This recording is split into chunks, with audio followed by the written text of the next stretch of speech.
One of the most powerful features of the Productivity Suite software is the built-in PLC simulator. If you don't have the physical P1-M622-16DR hardware yet, or you're developing logic at your desk before heading to the plant floor, the simulator lets you program, modify, and test your ladder logic without a single piece of hardware connected. This is a game changer for learning, development, and troubleshooting. We will now use the start-stop motor circuit we have already built in this series to walk through the simulator step by step.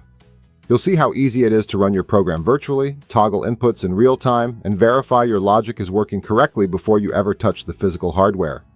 Let's get started. Detailed information contained in this video can be found at accautomation.ca. A link has been put in the description below. The website offers extensive links, references, and coding samples, making it a one-stop shop for all your automation queries. Remember, this all can be found at accautomation.ca. What is the Productivity Suite Simulator? The Productivity Suite Simulator is a built-in software feature that emulates the behavior of a real Productivity Series CPU directly on your computer. Think of it as invisible hardware sitting on your desk. The simulator accepts your ladder logic program the same way a physical PLC does. You transfer the project to it, put it in run mode, and your program starts executing. The simulator supports the full P1000, 2000, and 3000 CPU families, including 1000 CPUs and local I/O stack. All basic analog and discrete I/O modules, Modbus TCP server or client connections on your computer's Ethernet port. You will need Productivity Suite version 3.8 or higher. If you followed along with our software installation post in this series, you are already set. The software is a free download from Automation Direct. No license or additional purchase required. Simulator capabilities: analog and discrete I/O simulation, full data view monitoring, Modbus TCP IP client or server connections, great for testing HMI communication, ladder logic monitoring in real time. Current simulator limitations to be aware of: no intelligent modules. RS-232-485 ports are not simulated, PID instructions are not supported, motion instructions are not supported. The simulator will time out after 2 hours. Plan your sessions accordingly. For our start-stop motor circuit, none of these limitations applies. All we need is discrete I/O, and the simulator handles that perfectly. Opening our existing project. We will use the start-stop motor circuit that we created earlier in this series. If you saved your project file, open it now in the Productivity Suite software. You should see our familiar ladder logic with DI0.1.1.1 start, normally open contact in ladder. DI0.1.1.2 stop, normally open contact in ladder. DO0.11.1 motor output coil with sealing contact. If you don't have the saved project, you can quickly rebuild it. The first program post in this series walks through every step. Before starting the simulator, let's set up our data view so we have a good monitoring panel ready to go. Right-click on the rung in the ladder editor and select Monitor in Data View. Leave the selection set to create a new tab, then click OK. This will automatically populate the Data View tab with all the tags from our rung, start, stop, and motor. Having this ready before launching the simulator will save time once the program is running. Starting the simulator.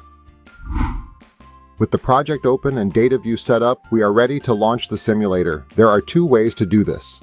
Select the simulator icon on the main toolbar. Use the main menu, CPU, Simulator. A warning message will appear. This simply means the program needs to be transferred to the simulator before it can run, exactly the same process as connecting to physical hardware.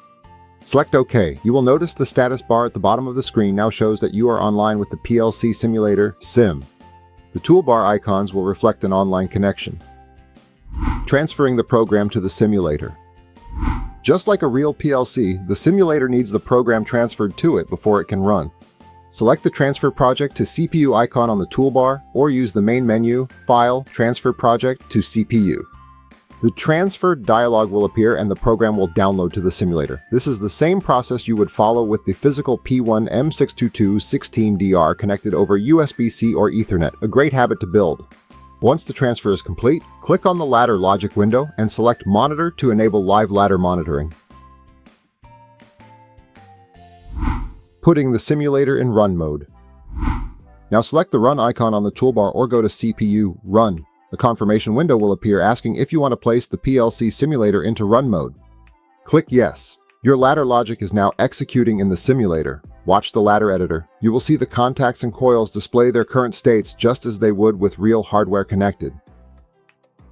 With the default display mode showing green, on, and red, off, everything is reading correctly. Start contact DI01.1, off, red. Stop contact DI01.1.2, off, red, because it is a normally open contact in our ladder. Motor output coil DO01.1.1, off, red. This is exactly what we would expect. No inputs are active, so the motor is off. Controlling inputs through the I/O view. This is where the simulator really shines. We can toggle inputs on and off directly in the software to simulate pressing physical buttons. Open the Data View panel if it isn't already visible. Tools, Data View, or the shortcut Control plus Shift plus F3. In the Data View window, click the Toggle I/O View icon, then click the plus symbol to expand the I/O View panel. You will now see a graphical representation of the P1-M622-16DR's I/O in the simulator. 8 discrete inputs and 8 relay outputs laid out just like the real module. Simulating the stop button, click on Input 2, DI0.1.1.2 in the I/O view. This simulates not pressing the stop button. Wired normally closed.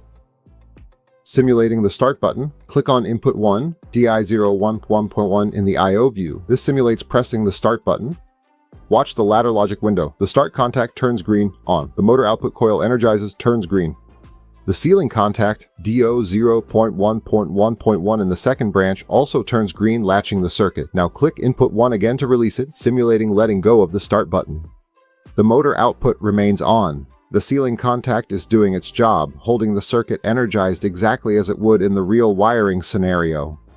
This is the core behavior of a start-stop motor circuit, and we have just verified it without a single wire connected. Simulating the stop button, click on Input 2, DI0.1.1.2 in the I/O view. This simulates pressing the stop button. Because the stop contact on our ladder is normally open, NO, de-energizing Input 2 opens the contact and breaks the rung. Watch the ladder logic. The stop NO contact opens, turns red. The motor output coil de-energizes, turns red. The ceiling contact drops out.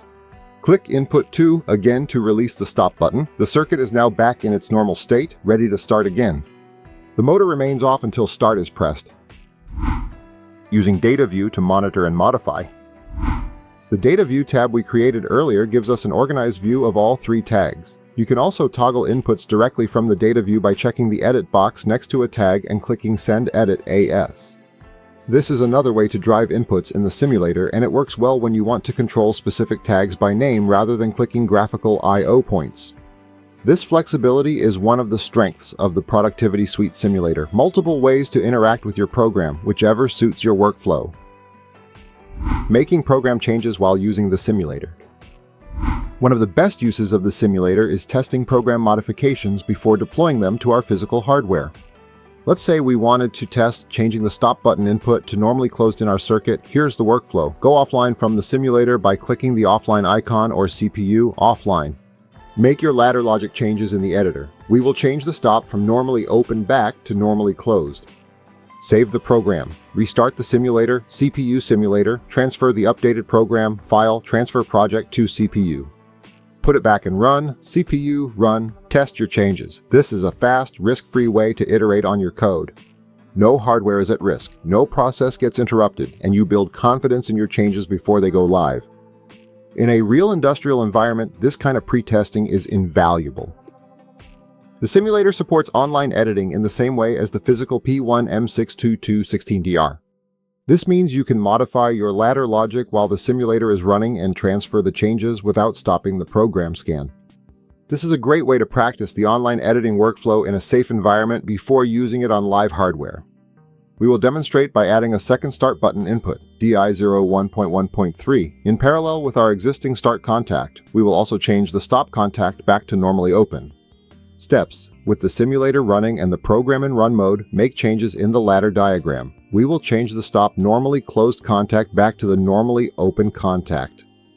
The ladder editor will display icons on the left side of the ladder logic to indicate pending online edit modifications. Locate rung 1 of our start-stop circuit. Click on the existing start contact, DI01.1.1, to select it.